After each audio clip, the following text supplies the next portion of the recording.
আসসালামু আলাইকুম রহমতুল্লাহ। বাবা এবং সন্তানের ভালোবাসার মধ্যে কতটুকু পার্থক্য, এ নিয়ে ছোট একটি গল্প। এক বাবা তার 6 বছরের শিশুকে নিয়ে, ছেলেকে নিয়ে পার্কে ঢুকলো। তো ছেলের সামনে একটা খাক পড়লো। তো বাবাকে জিজ্ঞেস করতেছে ছেলেটা যে, বাবা এটা কি? বাবা বলল যে এটা খাক।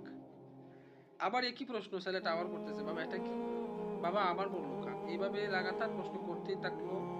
আহ, একাধারে 30 মিনিট, আধা ঘন্টার সময় বাবাকে একই প্রশ্ন করলো। বাবা খুশি মনে একই প্রশ্নের এই উত্তরই দিল। ঠিক সেই বাবা যখন বৃদ্ধ হয়ে গেল প্রায় 30 বছর পর, যখন সন্তানের বয়স হইল 36 বছর, বাবা যখন বৃদ্ধ হয়ে গেল, তখন বাবার মনের মধ্যে একটা ইচ্ছা জাগলো যে আমি পার্কে ঘোরাবো। সন্তানকে বললো, ছেলেটাকে বললো যে বাবা চলো, আমি তোমাকে নিয়ে একটু ঘুরতে যাব।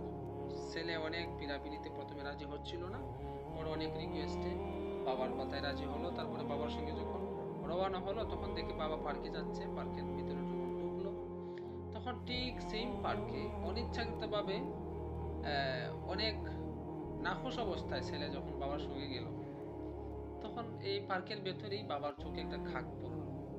30 বছর আগে ছেলের চোখের সামনে পড়ছিল খাক, 30 বছর পরে আবার সেই সেই রকমের একটা কাক তার বাবার চোখের সামনে পড়লো। বাবা জিজ্ঞেস করতেছে, বাবা এটা কি?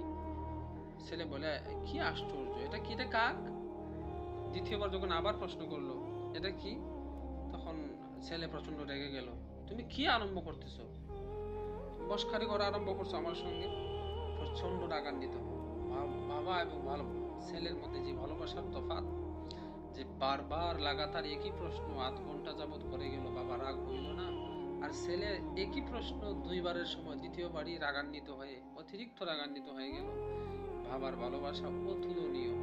বাবা নামক নিয়ামত আল্লাহ পাক আমাদের জন্য